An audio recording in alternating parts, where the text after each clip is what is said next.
A'udzubillah, bismillah, alhamdulillah, asyhadu an la ilaha illallah, asyhadu anna Muhammadar Rasulullah. Allahumma sholli ala Muhammad wa ala ali Muhammad. Lucy hadir, Junisa, Hanif, Marsha, Raisa, Mayasa, Hafizah, Sekar, Sandriawan, Siti Madinah,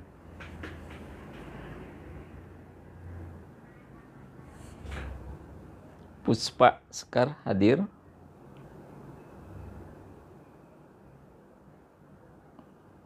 Keira, Cindy,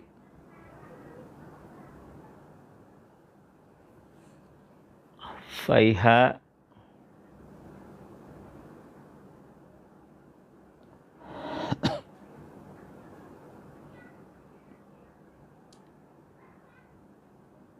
Safa 101,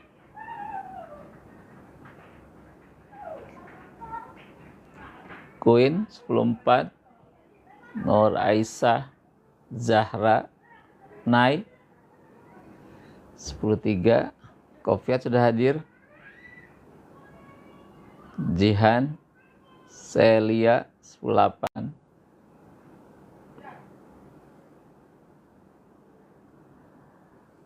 Anissa mana nih? Anissa yang mana nih?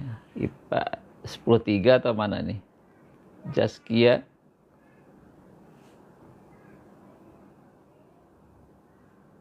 IP 1 angkatan 2005. Oh.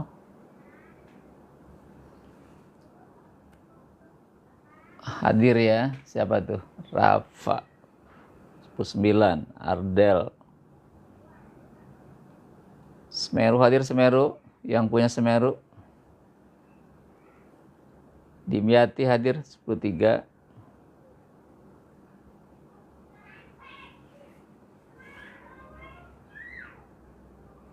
Almira 103, Bunga 102,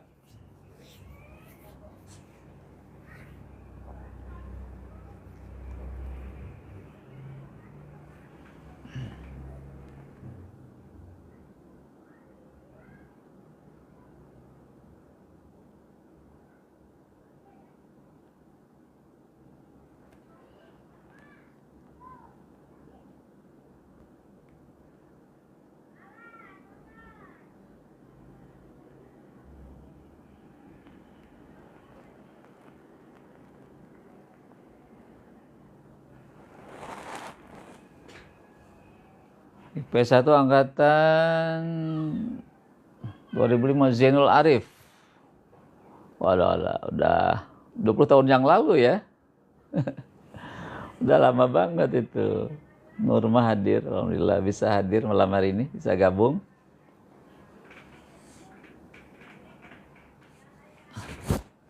Rashad, Zulfa.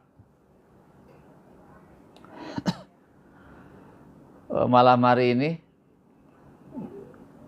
bisa free talk dulu boleh. Malam hari ini kita akan membahas Cipasir hadir.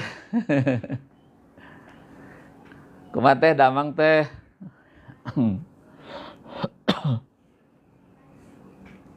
Cipasir hadir. Alhamdulillah.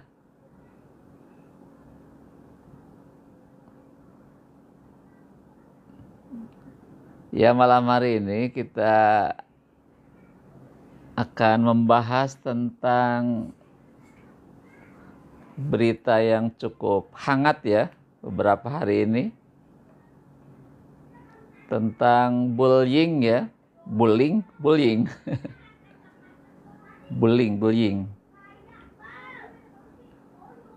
Free talk boleh ya, jadi supaya ada variasi. Jadi mungkin nanti besok kita akan masuk ke materi, tapi untuk malam hari ini ada selingan dulu. Kita akan memberikan respon, ya, pendapat terhadap kasus bully ya, bullying, pelakunya bully gitu. Setuju materi tentang bullying ini?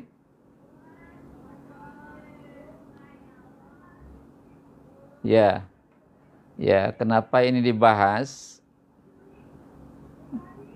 Biar kita tidak melakukannya, gitu kan? Dan kita pun tidak menjadi korban dari bullying itu, gitu. Jadi kita tidak sebagai pelaku, atau kita juga tidak sebagai korban. Kita harus betul-betul memahami bully ini, ya, dan juga nanti bagaimana pandangan Islam terhadap kasus bully ini, ya. Bullying ini bagaimana nanti kita coba angkat ayat di dalam Al-Quran yang menjelaskan bagaimana hukum bullying menurut Al-Quran. Apakah dibenarkan, dibolehkan, atau hukumnya diharamkan? Nah, itu. Kita harus punya dasar yang kuat terkait dengan bullying, ya, begitu. Udah siap? Ada pertanyaan dulu terkait ini? Ada yang mau disampaikan dulu? Boleh. Ya, jadi beberapa hari yang lalu, dan memang kasusnya sekarang cukup banyak, ya, dan bervariasi. Jadi si korban itu bukan hanya kalangan anak-anak, ada juga kalangan orang dewasa.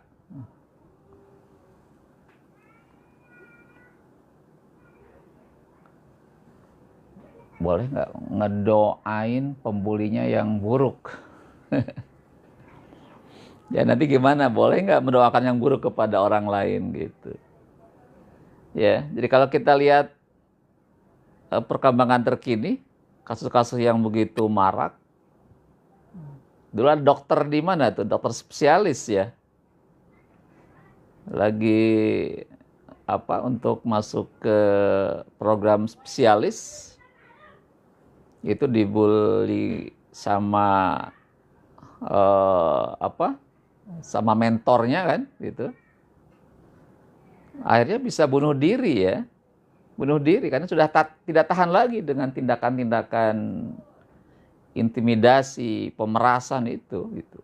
Dia sampai bunuh diri kan, ya. Bunuh diri, gitu. Jadi banyak kasus-kasus bullying ini itu tidak hanya menimpa kepada anak-anak, gitu. Orang tua pun bisa jadi kena, gitu kan, gitu. Kalau kita tidak punya daya tahan yang cukup kuat, tidak ada lagi solusi dari tindakan bullying ini, ya bisa jadi kalau dia tidak punya agama, mentalnya lemah, itu bisa jadi bunuh diri, begitu. Pak PWG pernah jadi korban bullying? Nggak pernah. Kalau coba-coba dilawan, gitu.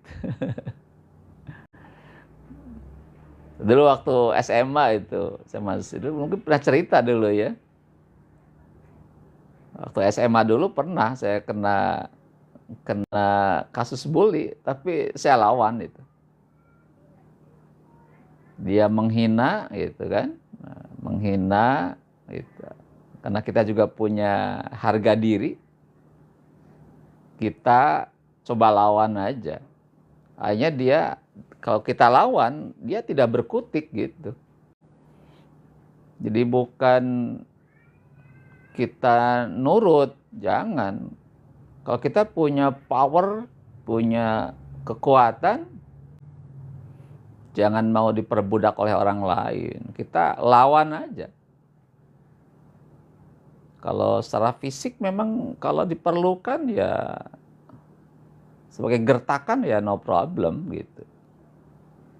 Jadi saya hadir, ya, gitu. Akhirnya ketika saya waktu SMA kelas 10 kalau sekarang ya, setelah saya lawan, anak itu tidak berani lagi. Hanya sekali saja, setelah itu dia malah tidak coba-coba lagi untuk membuli kita, karena kita juga punya harga diri, ya, punya harga diri, kita juga punya kekuatan, tidak seenaknya ditindas oleh orang lain gitu. Kita juga harus hak untuk melawan. Yang tidak di dalam Islam memang prinsipnya apa?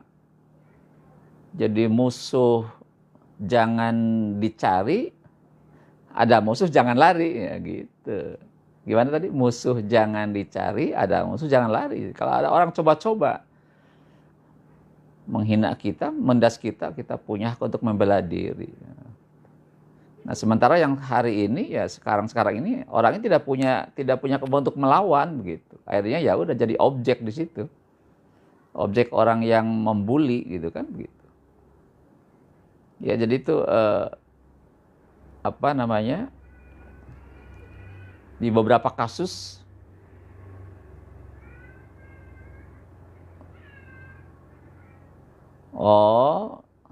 pelakunya ya kita beri nasihat saja, beri nasihat. Kalau si pembulinya kondisinya masih baik-baik saja, dan kita pun memberikan pemahaman, pengertian, membuat dia jera, ya bisa tersadar secepatnya gitu. Tapi kalau sudah menjadi penyakit, ya gitu.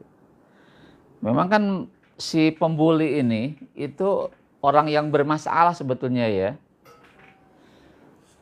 Jadi seorang pembuli itu yang melakukan bully itu anak-anak, orang-orang yang bermasalah, baik di rumahnya maupun di masyarakatnya gitu.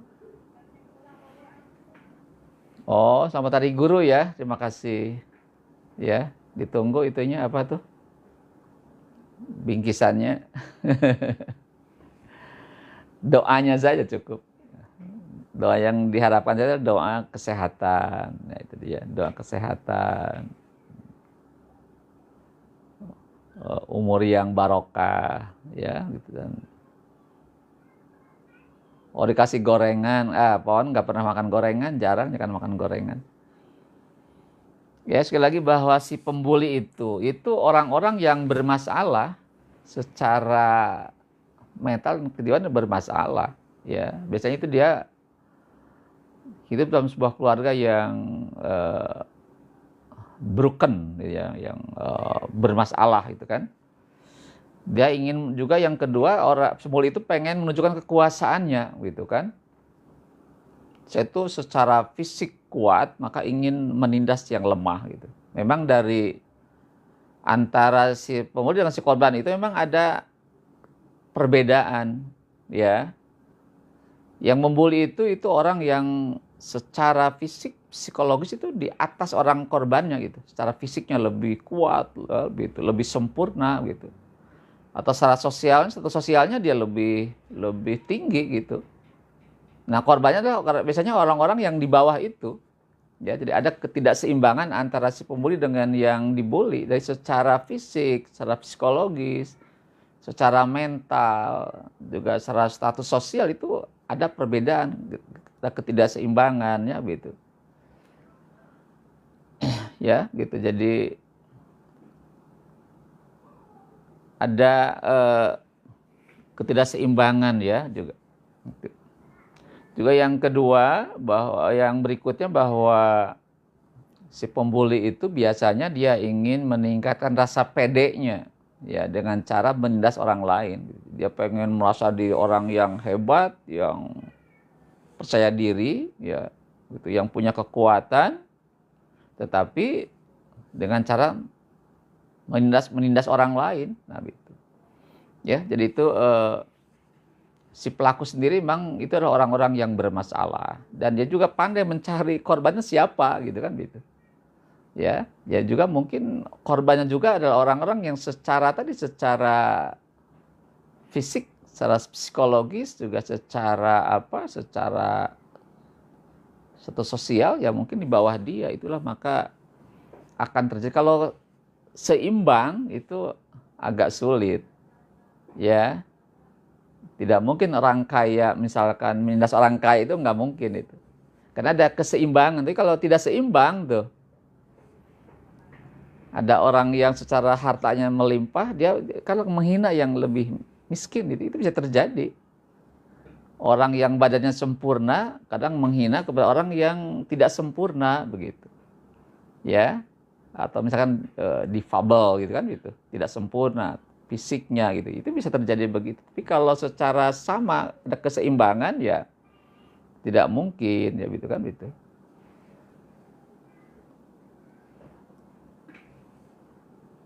Kenapa itu? Ya, jadi itu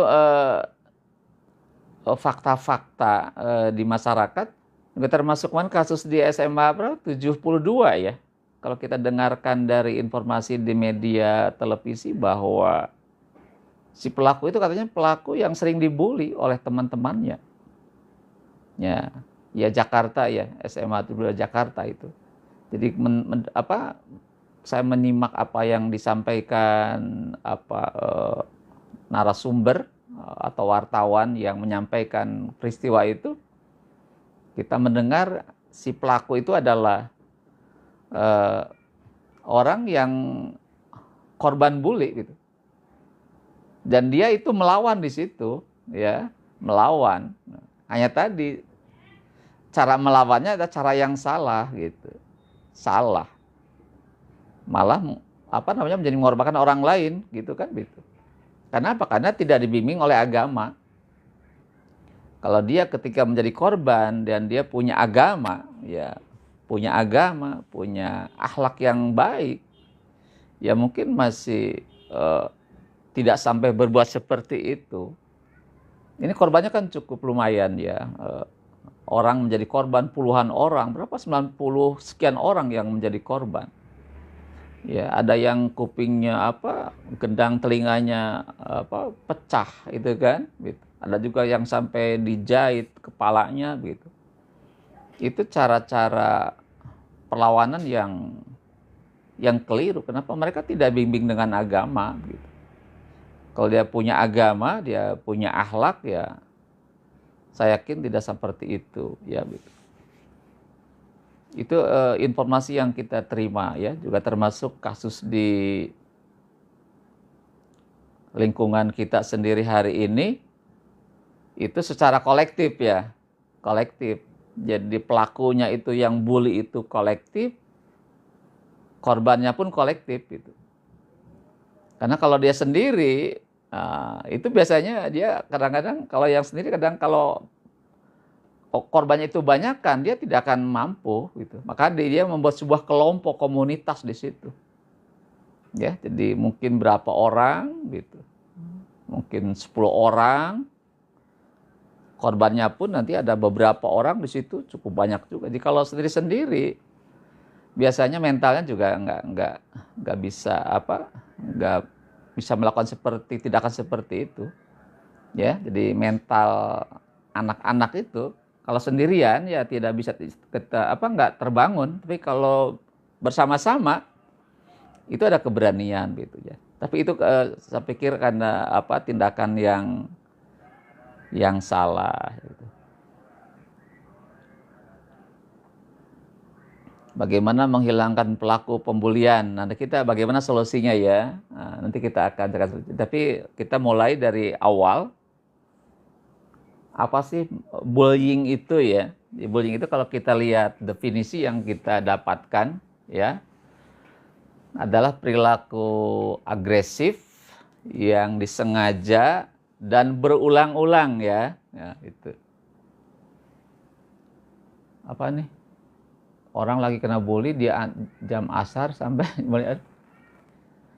tapi dibully sampai maghrib, itu gimana Pak sholatnya? Ya kalau dia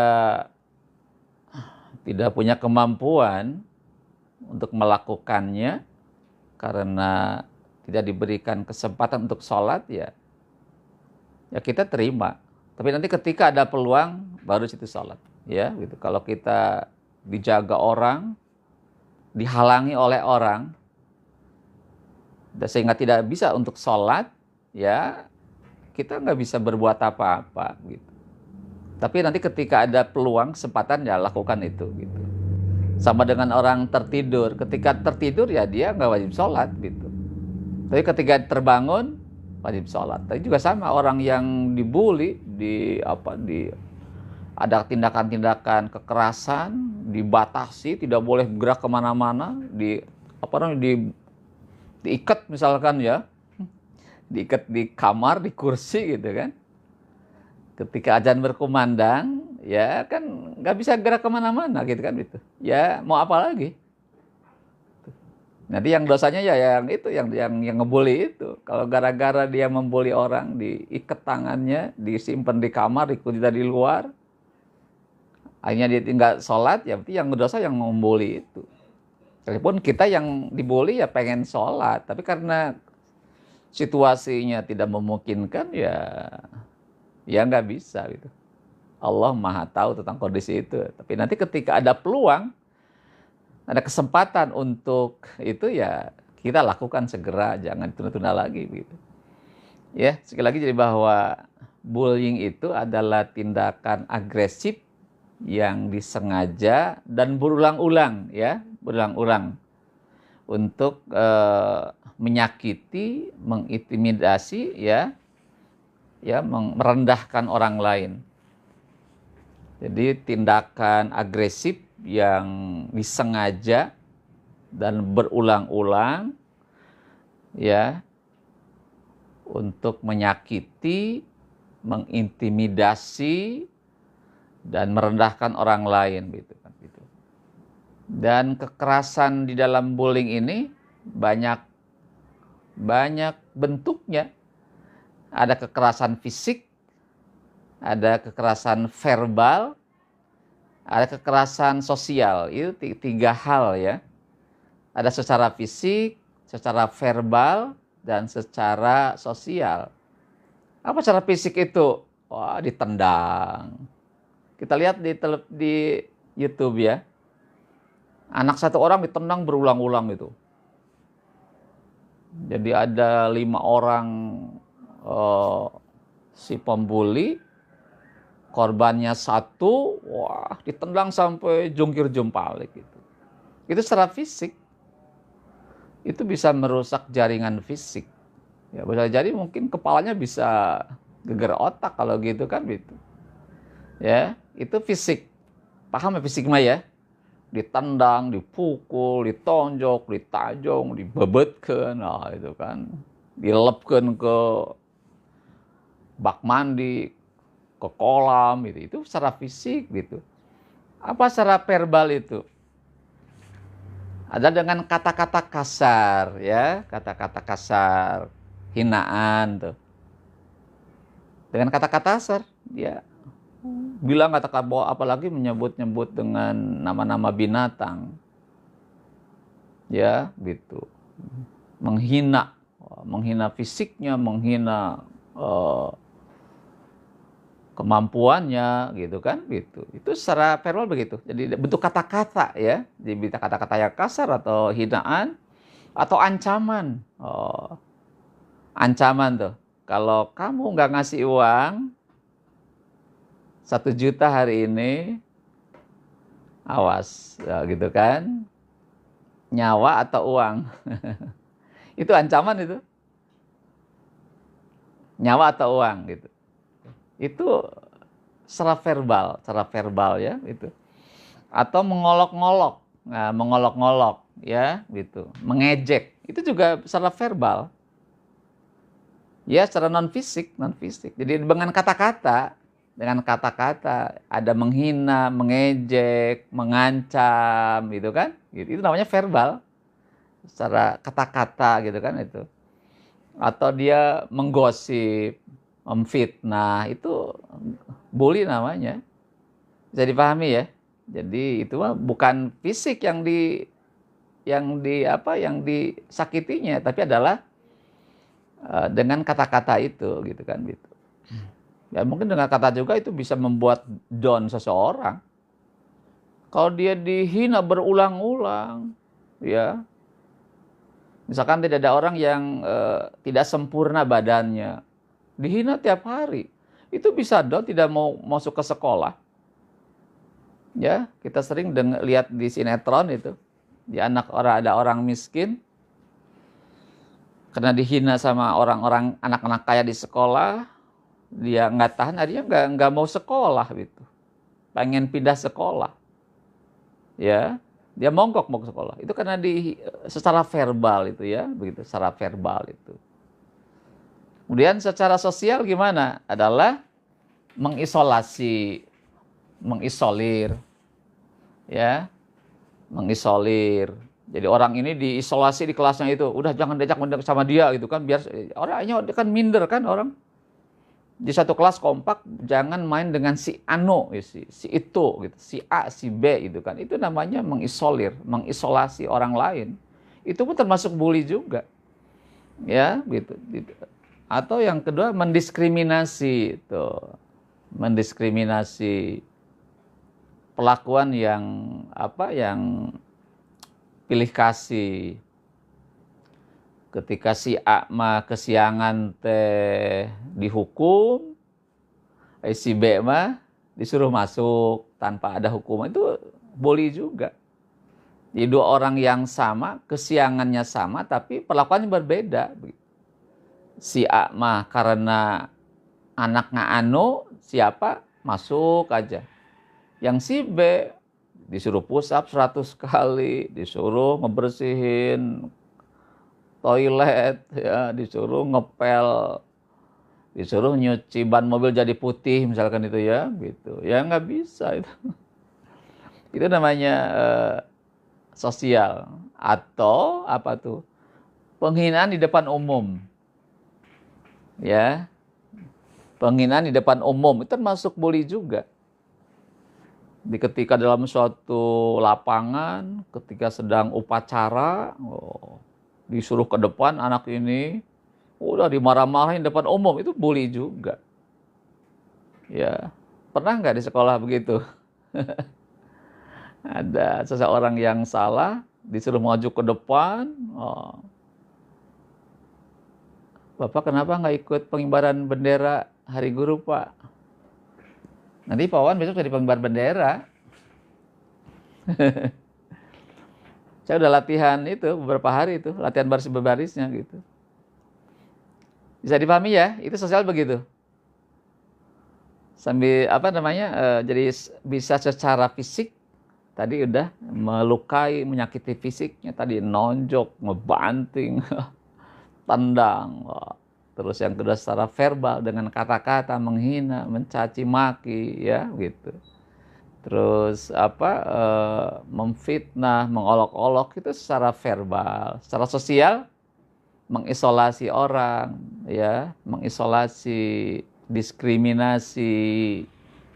Terus ada lagi tadi penghinaan di depan umum itu. Nah, itu juga termasuk kategorinya bully ya gitu.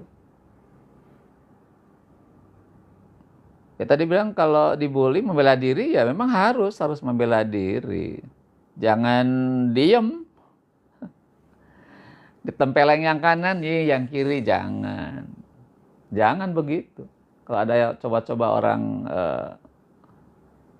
menyakiti kita, itu memang untuk memberikan pelajaran kepada si pembuli, ya kita boleh saja kita melakukan pembelaan diri, tapi jangan berlebihan. Ya, jangan berlebihan. Dia hanya nyolek nyubit dikit gitu, tonjok sampai pingsan, jangan. Ya gitu ya. Menghajar pelaku sampai babak belur, jangan berlebihan.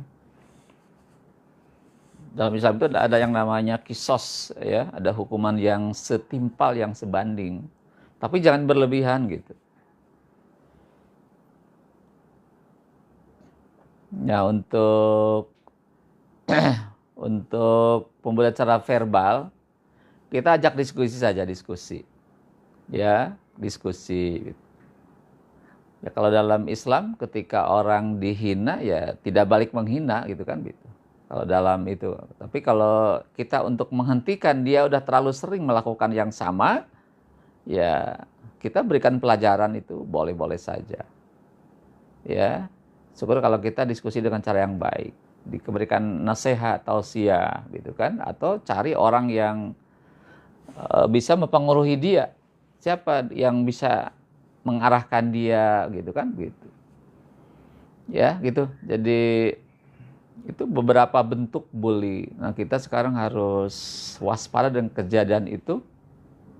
Kita jangan sampai jadi korban atau juga termasuk pelaku, ya gitu. Jangan sampai menjadi dua-duanya. Apakah jadi pelaku itu lebih zalim namanya, ya begitu. Juga termasuk menjadi korban itu pun berbahaya juga. Jadi kalau secara fisik tidak kuat ya bisa berbahaya, atau secara mental kita jatuh ya itu pun berbahaya. Secara mental itu lebih berbahaya sebenarnya. Jadi ada orang bunuh diri kan ya. Udah itu. Kalau orang sudah bunuh diri, gantung diri, nggak kuat lagi. Atau ada anak yang putus sekolah, takut melihat orang gitu kan, ya sudah gitu. Juga termasuk apa tuh kasus pemalakan ya tuh. Hati dengan kasus pemalakan itu dipalak temannya malak yang lain itu nggak boleh. Itu sama dengan apa mencuri, membegal itu. Dipotong tangannya itu kayak gitu itu. Orang yang malak itu sama dengan merampok. Ya, sama dengan merampok yang malak itu. Kan memaksa ngambil barang orang lain, gitu kan gitu. Dalam Islam tuh dipotong tangannya tuh yang kayak gitu tuh, yang malak itu. Hanya dipotong tangan itu kan harus ada nisobnya ya, ada. Kalau tidak mencapai nisob ya ketika dia mencuri, ketika dia korupsi tidak mencapai nisob. Berapa nisob dipotong tangan itu? Dalam keterangan fikih itu mencapai 1,5 gram. 1,25 gram itu baru boleh dipotong tangannya. Kurang lebih 2.500.000 ya. Itu baru dibolehkan untuk dipotong tangannya nisob. Kalau dia mencuri, mengambil orang lain dengan paksa, tadi memalak gitu kan. Menggasab, membegal, merampok itu sudah gitu. Kalau dipalak 10.000 itu paling masuk penjara saja, ditakzir namanya, di penjara. Malak 100.000 sama di penjara, tidak sampai dipotong tangannya. Di penjara itu, di penjara mana tuh? Di kantor polisi atau di LP anak di Tangerang, atau yang mungkin LP dewasa di Cipinang, itu, atau yang koruptor itu di Bandung di Sukamiskin, ya begitu. Yang membuat ada sampai di penjara karena bullying. Nah, kita hari ini masih tunggu perkembangan ya.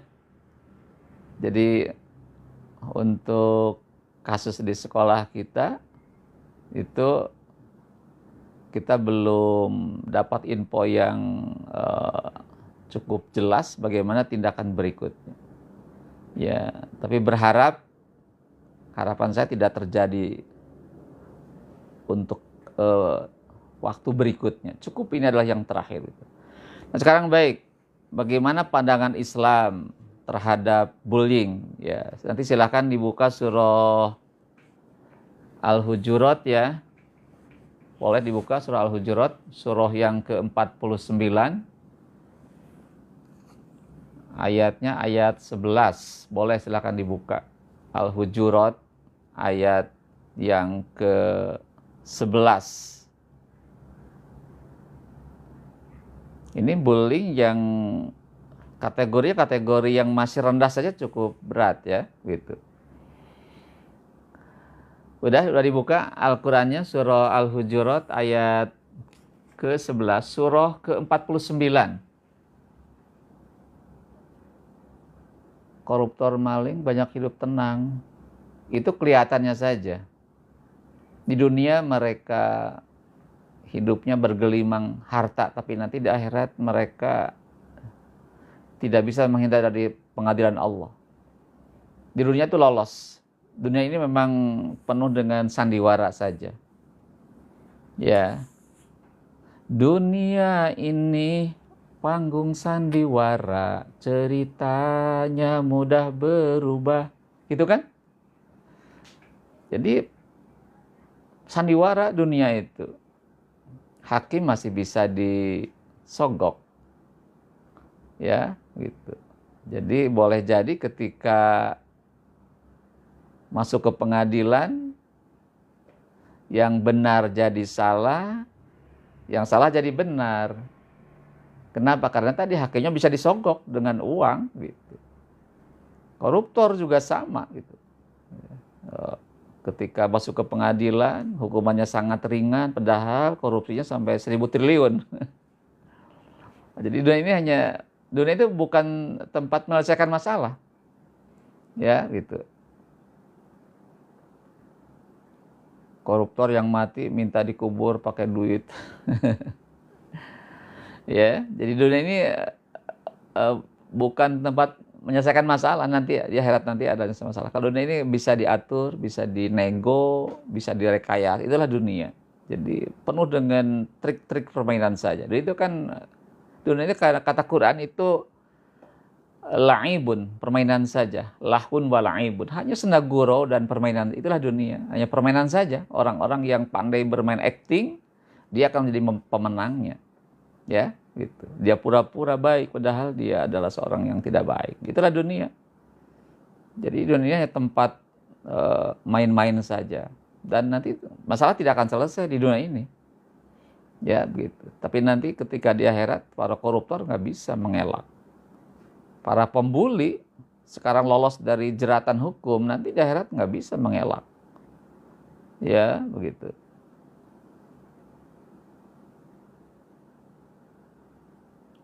Pak, kenapa Bapak nggak pernah bahas? Nah, itu memang dimanapun ya, dimanapun yang namanya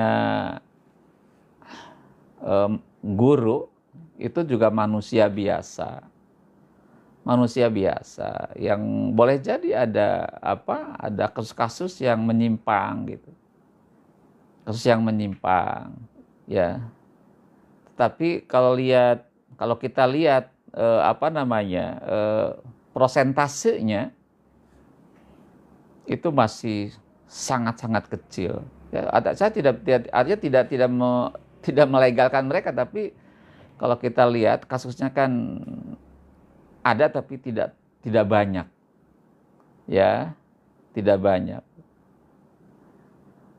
Jumlahnya masih sangat-sangat sedikit. Ya, gitu. Jadi memang Ustadz juga manusia biasa. Ya, gitu. Masih bisa tergoda oleh hal seperti itu, ada penyimpangan gitu. Termasuk tawuran. Tawuran, pernah nggak santri tawuran? Nggak ada tawuran di santri, nggak ada ya, itu kan itu. Kalau tindakan kekerasan masih ada, tapi kalau tawuran antar pesantren kayaknya nggak ada ya. Jadi kalau tawuran antar sekolah itu banyak banget kejadiannya. Tapi kalau tawuran antar santri kayaknya ada tapi sedikit kayaknya itu ya. Gitu. Tadi ustadz yang mencabuli juga itu jumlahnya kan hanya 1 orang, 2 orang saja, tidak begitu banyak. Tapi kita tidak melegalkan itu. Tapi itu saya bilang itu terjadi di mana saja. Ya, gitu. Terjadi di mana saja. Kalau memang itu terjadi ya tegakkan hukum di situ. Kalau dia melakukan satu kesalahan, mencabuli ya tegakkan hukum gitu, hukum. Tidak pandang bulu dalam Islam itu. Siapapun yang berbuat yang melanggar aturan ya tegakkan hukum gitu. Jadi itu kasus yang terjadi di tengah-tengah masyarakat ya. Kembali lagi ke surah Al-Hujurat ya, ini menjadi dasar bagi kita. Bagaimana hukum membuli itu? Kita lihat ayatnya. A'udzubillahi minasyaitonirrajim. Bismillahirrahmanirrahim. Ya ayyuhalladzina amanu la yaskhar qaumun min qaumin asa ayyakunu khairam minhum. Wala nisa'um min nisa' asa ayyakuna khairam minhunna. wala talmizu anfusakum wala tanabazu bil alqab bisal ismul fusuqu ba'dal iman wa malam yatub faulaika humuz zalimun. Ya, begitu. Jadi kata Allah dalam Al-Qur'an, ya ayyuhalladzina amanu, hai orang-orang yang beriman, la yaskor qaumun, janganlah suatu kaum mengolok-olokkan kaum yang lain. Janganlah suatu kaum mengolok-olokkan kaum yang lain. Asa boleh jadi ya kamu lebih baik daripada mereka. Ya, orang-orang yang mengolok-olok itu lebih baik daripada kita yang mengolok-olok gitu. Dan juga perempuan tidak mengolok-olok perempuan yang lain, boleh jadi perempuan yang mengolok-olok itu lebih baik daripada orang yang mengolok-olok gitu. Dia kan mengolok-olok. Di Al-Quran dengan tegas tidak boleh mengolok-olok, tidak boleh menghina, mencaci maki, tidak boleh melakukan tindakan memfitnah, kata-kata kasar nggak boleh. Ya, wala talmizu anfusakum, ya, jangan mencela diri kamu. Wala tanabazu bil alqab, dan juga jangan memanggil dengan teman dengan gelar yang buruk. Tidak boleh manggil gelar yang buruk. Pertama, jangan mencela, menghina, mengolok-olok, nggak boleh. Yang kedua, tidak boleh memanggil teman orang lain dengan gelar yang buruk, nggak boleh. Kalau gelar itu memuji boleh. Kalau kamu pinter ya, boleh. Kamu ganteng ya, itu boleh. Ya, begitu. Tapi kalau dia menghina, mencaci maki, itu nggak boleh. Dan orang ketika dipanggil dia nggak suka, itu baru namanya tanabazu bil alqab. Jadi kalau memuji boleh, tapi kalau menghina jangan gitu ya. Nah, orang-orang yang mengolok-olok, orang yang mencela, orang-orang yang memanggil dengan gelar yang buruk, nah, dan mereka tidak bertobat kepada Allah, faulaika humul, maka bagi orang-orang yang zalim. Ya, jadi orang-orang yang melakukan mengolok-olok, orang yang mencela, memanggil teman dengan gelar yang buruk, atau dia membuat kefasikan, busuk, fasik, maka termasuk orang-orang yang zalim. Jadi si pembuli itu orang-orang yang zalim. Ya, orang zalim ada di mana posisinya? Tapi kalau dia tidak bertobat, ya udah. Orang yang menyakiti, memukul temannya sampai sakit badannya, sampai gegar otaknya, sampai hilang sampai ada bagian tubuh yang tidak berfungsi, ya maka itu termasuk orang-orang yang zalim kalau dia tidak bertobat kepada Allah.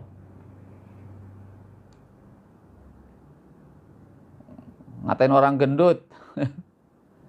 Seneng nggak dibilang gendut? Tanya dulu gitu. Nah, kalau nggak seneng, jangan.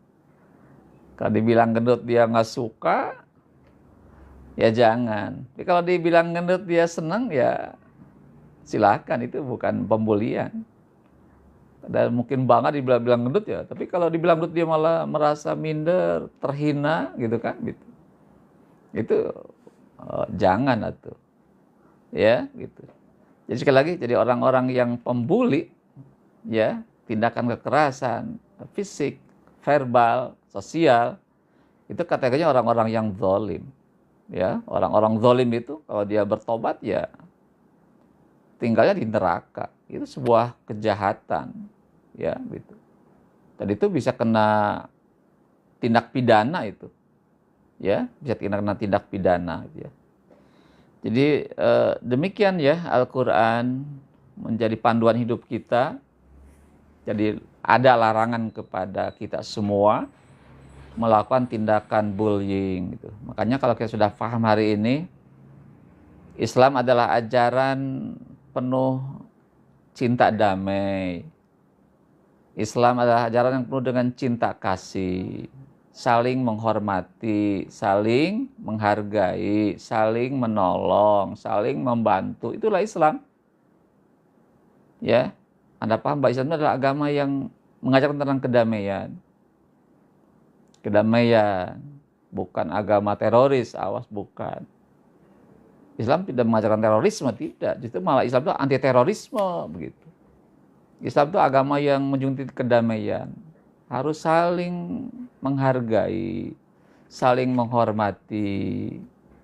Yang muda menghormati yang tua menyayangi yang muda. Itu Islam. Dan kemudian sekarang finalnya apa? Bagaimana cara menyelesaikan tentang bullying ini? Satu saja, kembali kepada agama. Kembali kepada agama. Perbaiki ibadahnya. Dan saya yakin orang-orang yang melakukan bully itu orang-orang yang secara keagamaan dia bermasalah. Kalau dia sholatnya baik, rajin, taat beribadah, itu kan membuahkan akhlak. Ya, kalau dia sungguh-sungguh dalam sholatnya, baik sholatnya, maka akan membuahkan akhlak yang mulia. Kalau sholatnya asal-asalan saja, asal-asalan tidak serius, wudunya asal, niatnya asal, bacaannya nggak jelas, gerakannya kayak itu sholat yang tidak akan berdampak apa-apa. Kata Quran, aqimis sholah, inna sholata tanha anil fahsya wal munkar. Dirikan sholat dapat mencegah perbuatan keji dan munkar. Gitu. Jadi kalau habis sholat masih berbuat keji dan munkar, melakukan kejahatan, itu dia belum sholat. Gitu. Jadi gimana sekarang solusinya? Kembali kepada agama. Di sekolah, serius membiasakan siswa untuk sholat. Jadi kepala sekolah, wakil kepala sekolah, dewan guru, sungguh-sungguh mengkondisikan anak untuk sholat yang baik. Insya Allah selesai masalahnya. Ya, gitu. Jadi kalau pengen anak-anak di SMA 4 tidak terjebak dengan tindakan bullying, satu saja, tingkatkan pembinaan agama di sekolah. Salah satunya apa? Kepala sekolah, wakil kepala sekolah, dewan guru, mengajak seluruh siswa beribadah yang baik dan benar. Guru sebagai teladan di situ, contoh yang baik kepada. Nah, kalau semua komponen sekolah, dari mulai kepala sekolah, wakasek, terus guru, semuanya dan siswa bersama-sama memperbaiki ibadahnya, selesai masalahnya. Tapi kalau hanya omong-omong saja, hanya omong-omong, arahan-arahan, tanpa ada perbaikan ibadah, keagamaan yang nggak dibangun di sekolah ini, saya yakin tidak ada solusinya. Ya, itu menurut cara pandang agama seperti itu. Jadi bagaimana solusinya adalah anak-anak dibawa mendekat kepada agama. Agama adalah sebuah solusi yang terbaik. Apa diantaranya adalah perbaiki sholatnya. Kata Rasulullah, orang yang disibukkan memperbaiki sholatnya, maka Allah akan sibuk memperbaiki kehidupannya. Jadi resep yang paling ampuh bagaimana solusi atas masalah bullying di berbagai sekolah yang hari ini terjadi begitu marak, termasuk bagaimana memperbaiki tawuran, jangan sampai terjadi tawuran. Udah sholat. Saya yakin orang yang tawuran itu anaknya yang nggak pada sholat, sholatnya bermasalah di situ. Kalau sholatnya baik, nggak mungkin dia, nggak mungkin dia menyakiti temannya, nggak mungkin. Ya, gitu. Ya, tidak mungkin orang-orang yang sholatnya baik, kemudian akhlaknya baik, tidak mungkin melakukan tindakan-tindakan bullying, nggak mungkin itu. Bisa dipahami ya? Itu barangkali kajian kita pada hari ini. Jadi dari paparan bullying ini, karena kita melihat fakta yang terjadi, kita respon peristiwa ini, dan kita pun ingin memandang dari sisi agama seperti apa dan bagaimana solusinya, ya itulah solusi seperti itu. Yang berharap dengan solusi seperti ini ke depan tidak ada kasus bullying berikutnya. Cukup ada ini kejadian yang terakhir, ya gitu. Sehingga tidak lagi peristiwa-peristiwa yang lain yang mungkin nanti akan lebih berbahaya, ya gitu. Insya Allah dengan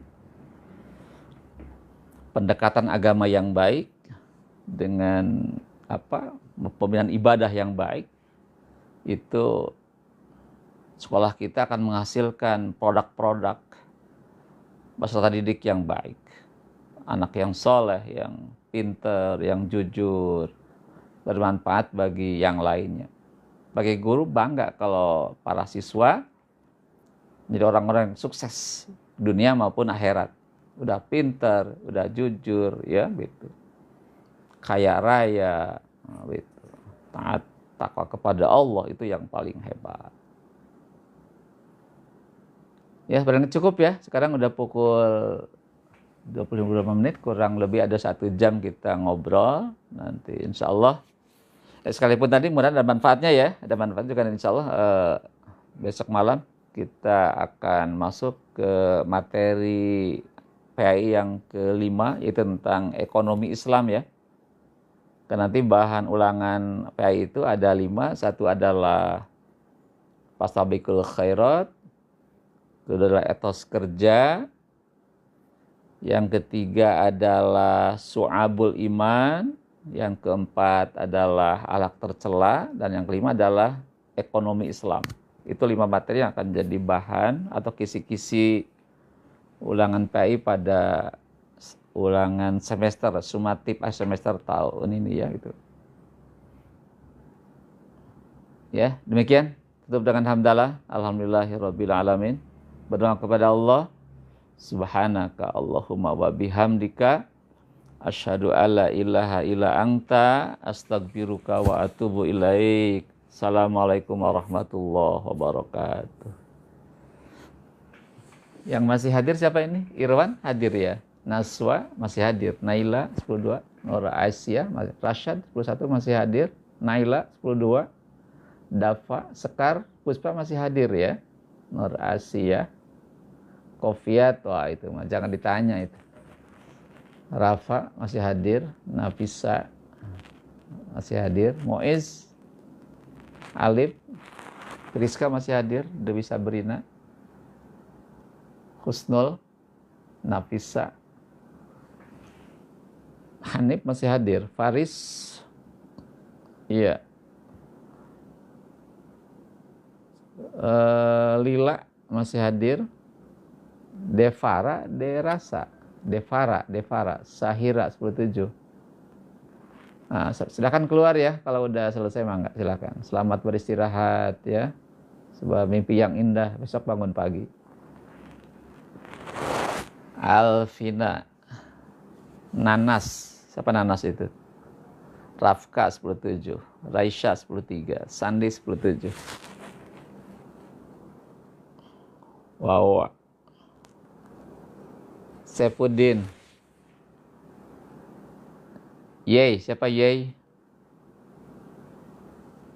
Rezki Fahreji, ini rajin nih, Rezki ini. Good night. Wilujeng wengi, wilujeng bobo ya. Semoga mimpi yang indah. Raisa. Amel 10-2. Amel 10-2. Siti Amelia ini ya. Fahru sakit. Kenapa sakit apa ini? Rashad. Ya, Rashad hadir. Rajin ya. Andini. Ya boleh bobo dulu, keluar dulu. Mangga. Irwan selalu hadir ya. Irwan. Fahru 10-6. Ya, selamat beristirahat ya. Kita tutup dulu. Mangga, termohon.